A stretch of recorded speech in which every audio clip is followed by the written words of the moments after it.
বাংলাদেশের নির্বাচনকে সামনে রেখে দেশের মানুষ যে উৎসুক, সবাই তো চাচ্ছে একটা ভালো নির্বাচনের মাধ্যমে যত তার দ্রুত সম্ভব বাংলাদেশের ডেমোক্রেটিক অর্ডার ফিরে আসুক, বাংলাদেশ তার ভোটাধিকার প্রয়োগ করে নির্বাচিত সরকার সংসদ গঠন করুক যারা জনগণের কাছে দায়বদ্ধ থাকবে।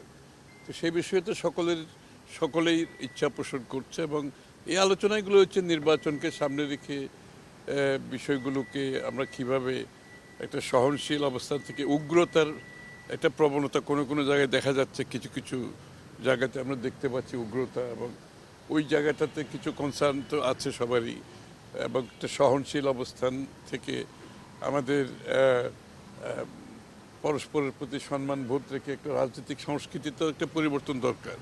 সুতরাং সেই জায়গাটা আছে। তারপরে আমাদের ইউরোপিয়ান ইউনিয়নের সাথে আমাদের বিএনপি ক্ষমতায় আসলে আগামী দিনে কী ধরনের সম্পর্ক তারা চায় এটা তারা আলোচনা করেছে, কী ধরনের সুবিধা অসুবিধা তারা ফেস করছে বাংলাদেশে। আগামী দিনে বিএনপি যদি ক্ষমতায় আসে তাদের সাথে আমাদের সম্পর্কটা কি হতে পারে সেটাও আলোচনায় আসছে। বাংলাদেশের অর্থনৈতিক কর্মকাণ্ডে আগামী দিনে তাদের ভূমিকা, তাদের বিনিয়োগ, তাদের বাংলাদেশের সাথে ট্রেড, যে বিশ্বের যে আইন মেনে চলার যে একটা গ্লোবাল অর্ডারের মধ্যে সেই বিষয়টা যাতে আমরা নিশ্চিত করতে পারি কিনা আগামী দিনে।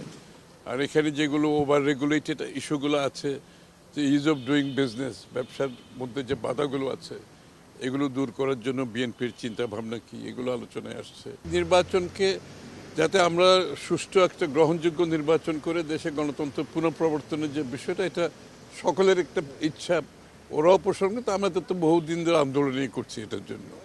সুতরাং এই বিষয়ে আমাদের প্রস্তুতি কি আছে, তারপরে আগামীর বাংলাদেশে আমি যেটা আগেও বলেছি যে আগামীর বাংলাদেশে আমাদের যে রাজনীতিতে সহনশীলতা, পরস্পরের প্রতি সম্মানবোধ, যে একটা অস্থিরতা মাঝে মধ্যে দেখা যায় কিছু কিছু রাজনৈতিক গোষ্ঠী যারা একটা কি বলবো, শব্দটা কি যেন,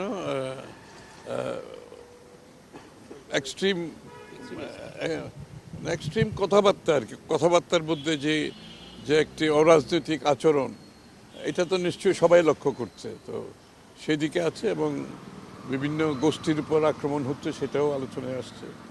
তো আমাদের রাজনীতিতে স্থিতিশীল তো ফিরিয়ে আনতে হলে তো এই বিষয়গুলোর পরিবর্তন আনতে হবে। যেই সংখ্যাটা নাই সেটা আগেভাগে বলে নির্বাচনী ব্যবস্থাকে প্রশ্নবিদ্ধ করার কোনো প্রয়োজনীয়তা নাই। সুতরাং যেহেতু আমাদের সংখ্যা নাই, আমরা এগোচ্ছে, নির্বাচন যত এগোবে তত আমরা মনে করি লেভেল প্লেইং ফিল্ড আরও নিশ্চিত হবে। একটা সময়ের তো ব্যাপার আছে।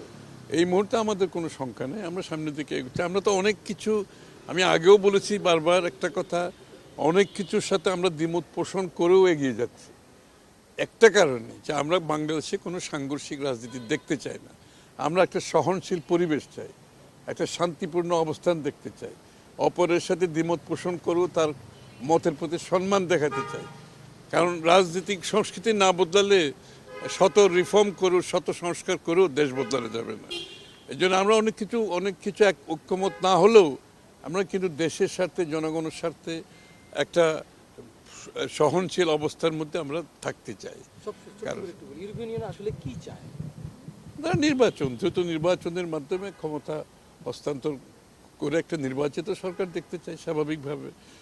ওরা তো সবাই তো গণতান্ত্রিক দেশ, এবং ইউরোপিয়ান ইউনিয়নের মধ্যে গণতান্ত্রিক ভ্যালুটা অনেক স্ট্রং, মানবাধিকারগুলো অনেক স্ট্রং, এবং তারা একটা মার্কেট ইকোনমিতে অপারেট করতে চায়, ফ্রি মার্কেট ওপেন করতে চায়, যে রুল বেসড একটা অর্ডার তারা দেখতে চায়, এবং যে রুল বেসড অর্ডার বিএনপিও বিশ্বাস করে। সুতরাং এই জায়গাতে আমাদের মধ্যে কোনো দ্বিমত নেই।